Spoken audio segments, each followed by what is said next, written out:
Oke, dulur. Assalamualaikum warahmatullahi wabarakatuh.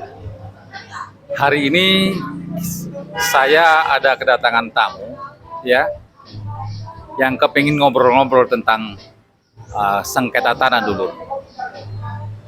Tentu saya persilahkan, ya kan, yang namanya orang yang mencari informasi, tentu kita harus layani secara baik, ya. Oke, dulur, kita mungkin bisa langsung saja mempersilahkan kepada yang bersangkutan untuk mengajukan beberapa pertanyaan ya terkait dengan sengketa tanah. Silakan saudara Excel untuk mengajukan pertanyaan. Silakan. Baik, perkenalkan sebelumnya nama saya Excel. Saya ingin menanyakan terkait sengketa pertanahan karena mungkin saya masih awam. Jadi saya ingin bertanya tentang apa saja jenis-jenis sengketa pertanahan yang umumnya terjadi di masyarakat dan apa sih faktor yang menjadi penyebab utamanya dari terjadinya sengketa pertanahan itu apa? Dan pertanyaan yang kedua, bagaimana prosedur penyelesaian sengketa pertanahan dari sudut pandang hukum perdata maupun secara hukum Islam? Baik. Oke, teman-teman semua, pertanyaan saudara Excel itu benar-benar sungguh cukup bagus ya, sehingga ini akan menjadi masukan-masukan atau informasi-informasi terbaik bagi teman-teman di luar nanti di masyarakat tentunya, baik itu dari mahasiswa maupun kaum praktisi ya, terutama yang baru-baru. Kalau yang lama-lama sudah paham tentang sengketa tanah ini. Jadi pada dasarnya sengketa tanah itu terjadi karena adanya beberapa hal. Yang pertama, karena tanah itu dibiarkan kosong, ya teman-teman. Karena dibiarkan kosong, akhirnya ada pihak-pihak tertentu, ada pihak-pihak lain yang berusaha untuk menguasai tanah tersebut karena merasa bahwa tanah ini tidak ada pemiliknya, ya, atau mungkin dia tahu tanah itu ada pemiliknya, tetapi karena pemiliknya jauh bertempat tinggal dari tanah tersebut, sehingga dia ada kesempatan untuk berusaha memiliki tanah tersebut, ya, dengan cara menguasai lahan tersebut, ya, baik itu dia bekerja sama dengan pihak aparat pemerintah desa ataupun mungkin dari pihak-pihak maklar, ya kan, yang bisa diajak bekerja sama untuk menguasai tanah tersebut. Nah, terus yang kedua, masalah dokumen. Nah, ini juga yang terkadang masalah dokumen terkait dengan sengketa tanah ini.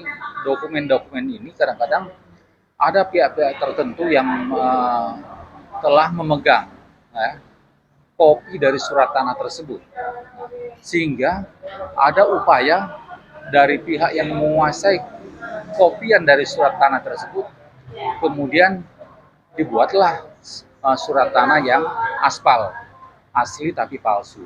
Ini yang banyak terjadi di masyarakat, sehingga dari pihak misalnya kelurahan kah, atau dari pihak BPN kah, ya, yang diajak bekerja sama mungkin dalam tanda petik yang oknum, sehingga terjadilah timbullah yang namanya surat tanah yang aspal, asli tapi palsu.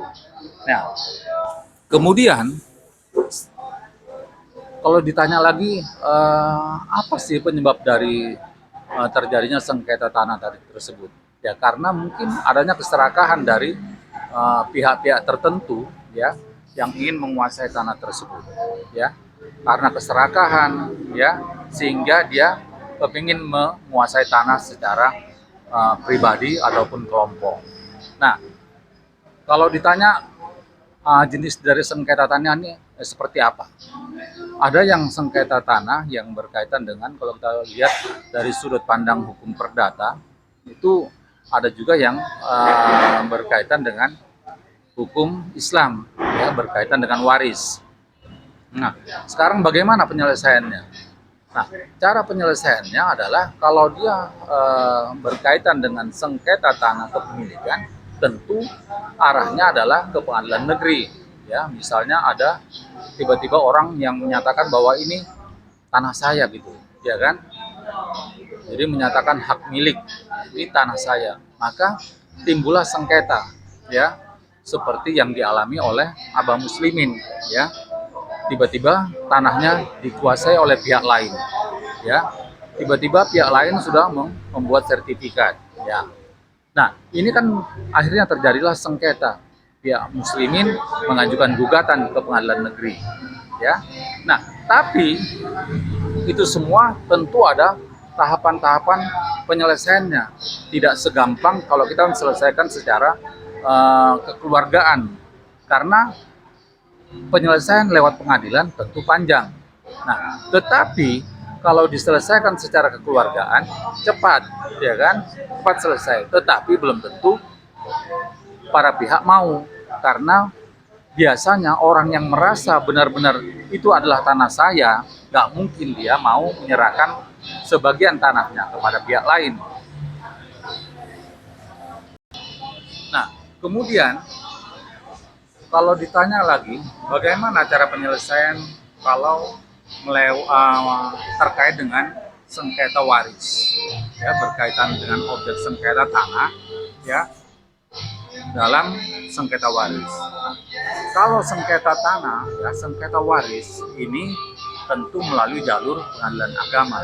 Nah, di sini para pihak, ya, ahli waris ini yang bersengketa, yang menyatakan bahwa saya harus dapat lebih banyak, ya, daripada saudara saya atau ahli waris yang lainnya, tentu akan mengajukan suatu gugatan sengketa waris ke pengadilan agama. Ya, nah, pihak-pihak yang bersengketa nanti tentu akan dipanggil oleh pengadilan, ya kan? Tentu jalur pengadilan ini atau litigasi ini akan ditempuh oleh para pihak, para ahli waris tersebut, sehingga dari sengketa ini tadi akan timbul satu proses beracara di pengadilan agama untuk penyelesaian sengketa tersebut. Nah, sekarang kira-kira kesanggupan dari para pihak ini tadi untuk mengikuti acara persidangan tadi ini, bisakah dia melakukannya sendiri ataukah perlu bantuan seorang pengacara? Nah, di sini tentunya diharapkan para pihak tadi harus kalau bisa diupayakan semaksimal mungkin dia harus menggunakan jasa pengacara. Tujuannya apa? Supaya acara proses persidangan nanti di pengadilan agama bisa berjalan lancar. Ya, kalau proses beracara tersebut tidak didampingi oleh seorang pengacara atau kuasa hukum, tentu akan membuat